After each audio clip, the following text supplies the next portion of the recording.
Este trabajo va a ser presentado por la doctora María Alexandra Arias Mendoza y el comentario oficial lo va a hacer la doctora Gabriela Borrallo Sánchez. Adelante, doctora Arias Mendoza.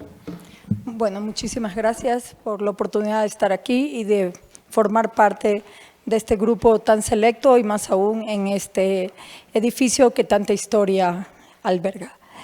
Vamos a hablar un poco de una estrategia de atención que se ha venido desarrollando hace algunos años, y esta estrategia de atención no es más que muchas de las estrategias que se han hecho en otros sistemas de salud, como por ejemplo el ISSSTE y el IMSS, que son los que han estado haciendo principalmente el IMSS con código infarto. Es de conocimiento de todos la alta mortalidad de enfermedades cardiovasculares en México. México tiene un indicador que lo maneja la OSD con una mortalidad por encima de los estándares, una mortalidad alrededor del 25%, y uno de los problemas ha sido justamente la falta de acceso a salas de hemodinámica. Y esto conlleva que muchos de los mexicanos no puedan tener el tratamiento de reperfusión óptimo en las primeras horas. Esto de aquí lleva a que tengamos desenlaces importantes, sobre todo en complicaciones de muerte, insuficiencia cardíaca y choque cardiogénico. Las redes de atención lo que nos va a ayudar es a disminuir justamente estos problemas de que el paciente no se reperfunda y por ende disminuir las complicaciones como insuficiencia cardíaca. Como antecedente les puedo decir que el grupo del Instituto Nacional de Cardiología junto con la Secretaría de Salud empezamos a hacer el diagnóstico de qué estaba pasando en México y por qué el retraso en la atención. Como ustedes pueden ver en esta diapositiva, existía un retraso o existe un retraso en el paciente, 2 horas de retraso. Pero el principal problema no es tanto el retraso del paciente, sino el retraso del sistema de salud. El 90% de nuestros pacientes que eran atendidos finalmente en el Instituto Nacional de Cardiología tenían un electrocardiograma que les hacía el diagnóstico de infarto agudo del miocardio, pero los pacientes se demoraban alrededor de 10 horas en llegar a un lugar donde les pudieran ofrecer un tratamiento de reperfusión, ya sea farmacológico o mecánico. Farmacológico hablando de fibrinólisis. Y es así que se empieza a trabajar más o menos desde el 2013 en la creación de redes de atención para que el paciente, una vez que se haga el diagnóstico, trate de llegar a un centro con capacidad de reperfusión en el tiempo indicado. Esta publicación del 2013 nos habla de esto, de crear redes de atención, de unir los diferentes niveles de atención y que el paciente no viaje por sí solo, sino que dentro de la red y con eso impactar directamente en las complicaciones.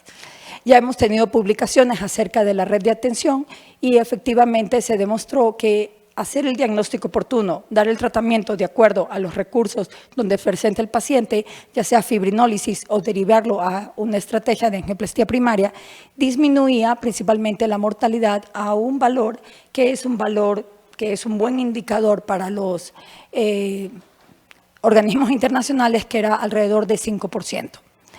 El estudio que estoy presentando para ingresar, va a medir exactamente si esta red tiene impacto en disminuir los tiempos de atención. Se realizó es un registro prospectivo de la red CAP que tenemos. Se tomó un tiempo del periodo de la red, desde el 1 de agosto del 2023 a 31 de diciembre del 2023. Se eligió ese periodo porque ya ahí la red está más consolidada, los hospitales han articulado ya mejor las alertas de atención y también hemos tenido ya mejores tiempos de traslado. Se incluyeron en total los 60 centros de referencia que forman parte de la red y el Instituto Nacional de Cardiología como el centro PCI. En total fueron 473 pacientes en este grupo, en este periodo, todos mayores de 18 años. Se incluyeron los 3 grupos que fueron el grupo que recibe angioplastía primaria, el grupo que no recibió tratamiento y el grupo que recibe estrategia fármaco-invasiva. El 79% de los pacientes fueron hombres y la edad mediana de 60 años. Las principales comorbilidades son hipertensión y diabetes, como ya sabemos en la población mexicana, y por supuesto también obesidad y tabaquismo. Los antecedentes de los pacientes eran ya un 11% tenían antecedente de un infarto previo, evento vascular cerebral un 1% y un 4.8% una revascularización coronaria. La estrategia de reperfusión, la mayoría de los pacientes recibieron la estrategia de fibrinólisis más angioplastía temprana, que es lo que nosotros llamamos estrategia fármaco-invasiva. El 54%, el 16% ya solo recibió angioplastía primaria, que generalmente esto era el grupo de pacientes o que llegaban directamente al centro, al instituto, o el grupo de pacientes que eran referidos de centros que hubieran un tiempo de traslado menor a 60 minutos. Principalmente estos traslados venían del Hospital Gea González. Y también un grupo de pacientes no recibieron estrategia de reperfusión, ya sea por contraindicaciones o porque los pacientes llegaban tarde. Pero comparados con la casuística que se tenía antes reportada, como es el registro RENASICA, el porcentaje de pacientes no reperfundidos está bajando actualmente en esta corte, tiene 30%, y en el registro RENASICA publicado en el 2017 era alrededor del 50%. ¿Qué observamos al revisar esto? Que efectivamente meter al paciente en una red de atención va a disminuir los tiempos de atención. Comparando con los tiempos que teníamos en la publicación del doctor Diego Araiza, ven claramente cómo nosotros impactamos en la disminución del tiempo de tratamiento, casi bajándolo al 50%. Sí es verdad que no se bajó mucho el tiempo del paciente, el paciente sigue llegando con un retraso de 2 horas, pero sí conseguimos reperfundir a nuestros pacientes en las primeras 3 horas. Con esto tenemos los resultados de desenlaces cardiovasculares en cuanto a mortalidad, 5.2%, inclusive incluyendo el grupo de no reperfundidos, la incidencia de choque cardiogénico en 8%, insuficiencia cardíaca en 9%. Como conclusiones, ¿qué les puedo decir? Que meter a un paciente con infarto con elevación a una red de atención, efectivamente vamos a impactar en la disminución del retraso para recibir una estrategia de reperfusión, que todavía tenemos que trabajar mucho, sobre todo hacer campañas a la población en general para concientizar que cuando tenga un dolor precordial sepa dónde dirigirse para darle el tratamiento adecuado. En este estudio se demostró que la reducción de los tiempos de atención definitivamente impactan en desenlaces cardiovasculares como es muerte, choque cardiogénico y falla cardíaca, y ponemos el principal desenlace cardiovascular, que es muerte, en los estándares, que es que tengamos una muerte menor del 10%. Las redes de atención definitivamente han demostrado ser necesarias y son efectivas para mejorar los tiempos de atención. Aquí les dejo la última diapositiva. Este modelo se ha replicado ya no solo con el instituto, sino en todo el grupo SINSAI, y se está trabajando justamente para que seguir impactando en los desenlaces cardiovasculares y los tiempos de atención. Actualmente ya la red cuenta con 2 hospitales más que funcionan 24/7, como son el Hospital General de México y el Hospital Juárez. Muchísimas gracias. Muchas gracias, doctora María Alexandra Arias Mendoza, por este excelente trabajo de ingreso desde el punto de vista clínico, una hechura muy buena. Hemos escuchado un trabajo microbiológico interesantísimo, Fusarium. Recuerden nada más lo que pasó en el norte del país hace unos pocos años. Yo fui parte de la comisión evaluadora y fue trágico y espeluznante, así de sencillo. Murieron muchas personas jóvenes, chicas jóvenes, por un procedimiento de su parto cesárea, por una infección por Fusarium. Bueno, todos sabemos de esta gran tragedia que le dio la vuelta al mundo, y bueno, vemos la importancia de Fusarium. Posteriormente, un trabajo de investigación de excelente hechura que abre nuevos caminos a conocer la inmunopatogénesis del lupus y luego nuevas estrategias terapéuticas y de prevención. Y ahora un trabajo relacionado a la principal causa de muerte en el mundo, que es la cardiopatía isquémica. Así que muchas gracias, doctora. Y el comentario oficial lo va a hacer la doctora Gabriela Borrallo Sánchez, distinguida miembro de la Academia Nacional de Medicina y actualmente secretaria de la Facultad de Medicina de la Universidad Nacional Autónoma de México. Si quiere pasar a sentarse, doctora. Muchas gracias, presidente de la Academia Nacional de Medicina de México, doctor Raúl Carrillo Esper. Un gusto estar aquí. Gracias por permitirme hacer este comentario hacia un trabajo que se refiere aquí de 5 meses, pero que seguramente tiene más de 25 años en este proyecto. Y bueno, el comentario que hoy voy a hacer al trabajo de ingreso, transformando la atención del infarto, 5 años de la estrategia IAM-MX, hacia mi distinguida amiga y doctora Alexandra Arias Mendoza. Para mí es un honor unirme a esta celebración para reconocer su destacada trayectoria y contribuciones a la medicina de México. Su ingreso a la Academia Nacional de Medicina de México es un merecido reconocimiento a su dedicación, a su esfuerzo y a su pasión por la cardiología. Su trabajo de ingreso, transformando la atención del infarto, 5 años de la estrategia IAM-MX, cuyo objetivo es comparar los tiempos de atención en pacientes con infarto agudo de miocardio con elevación del segmento ST, es una estrategia de redes de infarto a partir de la implementación de este programa. Sin duda ha tenido un impacto significativo en la comunidad médica y mejorando la calidad de vida de muchos pacientes. Usted ha contribuido en la mejora de la atención de personas que sufren un infarto agudo de miocardio y eso le debe dar gran satisfacción. Del deber cumplido, en este sentido puedo decir que hemos compartido muchos retos. Desde hace ya casi 20 años, en 2 escuelas, las 2 escuelas más importantes de este país que hacen y ejercen y forman a las personas que llevan a cabo la cardiología en el servicio público.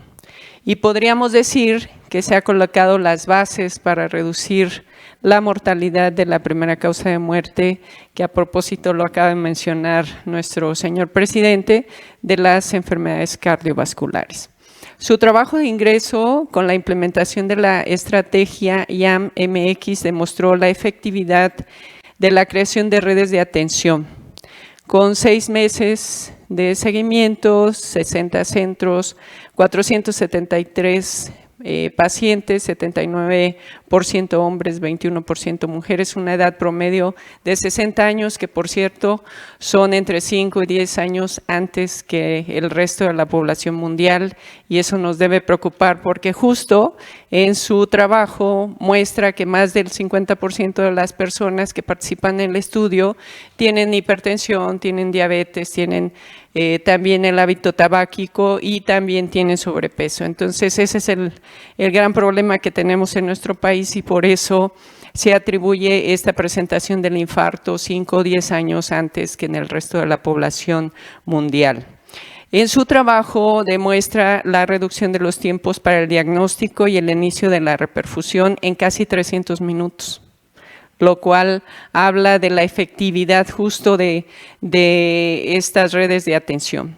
Con ello se logró disminuir en un 47% el retraso en la atención asociado al sistema de salud, porque no solo es lo que se retrasa el paciente se retrasa porque dependiendo de dónde esté y dependiendo del conocimiento de los síntomas y dependiendo del reconocimiento de su riesgo, se tarda mucho más, ¿no? Pero lo que no puede pasar es que nuestros sistemas de salud se retrasen. Entonces, el reducir 300 minutos, pues son 5 horas y eso es digno de aplaudirse. También la reducción de la mortalidad, ¿no? Llegar a menos del 10% es muy importante y el incremento del 7% de la tasa de reperfusión, que es un objetivo clave para el tratamiento del infarto agudo del miocardio y que se aplicó en el 70% de los casos. Aún queda el reto del 30%. Para darle dimensión a su contribución, doctora Alexa, me permito dar algunas cifras que en su presentación comentó, pero de manera general las enfermedades cardiovasculares causan más de 19 millones de muertes en el mundo. En México, durante la pandemia, fueron más de 256,000 muertes y todas estas, el 70% por enfermedades isquémicas, es decir, por el infarto agudo del miocardio. Y ya lo comentó, la OCDE coloca a México desde el 2013, o sea, ya hace 24 años, como el país con mayor mortalidad en mayores de 45 años. La buena noticia es que en este tipo de redes de atención y el código infarto, por primera vez estamos viendo ya una reducción del 28 al 23%. Pero esto es de manera general y obviamente depende de la oportunidad del diagnóstico y la reperfusión, que esto es justo el trabajo que hoy nos presenta. Con estas intervenciones tempranas y oportunas, la mortalidad baja entre un 4 y un 5%, como se muestra en el estudio y como se ha demostrado en otros países. En algunas instituciones donde ya estas redes de atención y el protocolo código infarto se aplican. Esta mortalidad es inferior incluso al promedio de la OCDE, que hoy es del 6.5%. Allí está el gran reto de que se implemente estas redes de atención y los protocolos en cada persona que sufre un infarto agudo de miocardio. Este reto que hemos compartido mi querida doctora Alexandra Arias y que seguramente se podrá sentir muy orgullosa de su contribución a este grave problema, ya que estas acciones seguirán salvando vidas todos los días. La Academia Nacional de Medicina de México reúne a destacadas y destacados profesionales de la medicina mexicana. Su ingreso es un testimonio de su excelencia y compromiso con la medicina y con la cardiología mexicana. Gracias a su ingreso, hoy ya seremos 3 cardiólogas que formamos parte de este gremio. Espero se vayan sumando muchas más. Nuestra participación será muy importante para emitir posicionamientos y guías de buenas prácticas hacia los tomadores de decisiones de nuestro país, especialmente en la primera causa de muerte en hombres y mujeres. Su amplia trayectoria en la cardiología ha sido reconocida como jefa de la unidad coronaria del Instituto Nacional de Cardiología y actualmente será la primera mujer que llega a la vicepresidencia de la Sociedad Mexicana de Cardiología. Sin duda su gestión será diferente y próspera, como caracteriza a las mujeres líderes y entregadas. Quiero felicitarla nuevamente por este logro y expresar mi más sincera admiración a su trabajo y no puedo dejar de expresar mi alegría porque cada día más mujeres cardiólogas, más mujeres médicas estemos en la Academia Nacional de Medicina y pronto tendremos o ya tenemos a la segunda mujer que llegará a la presidencia de la Academia. Muchas felicidades, doctora Alexandra Arias Mendoza, enhorabuena, bienvenida a la Academia y un gran abrazo y felicidades. Gracias, doctora Borrallo, por este excelente comentario al trabajo de ingreso de la doctora Arias Mendoza. Y bien, como comentó la doctora Borrallo, tantito doctora, este trabajo es muy importante porque lo que dijo parece fácil, pero es muy complejo en este país, yo creo en muchos. Uno, ver el problema, analizarlo, evaluarlo, proponer, que la propuesta sea aceptada, implementarla y luego hacer de esto un proyecto sostenible y sustentable es muy difícil en este país y en la ciudad es más.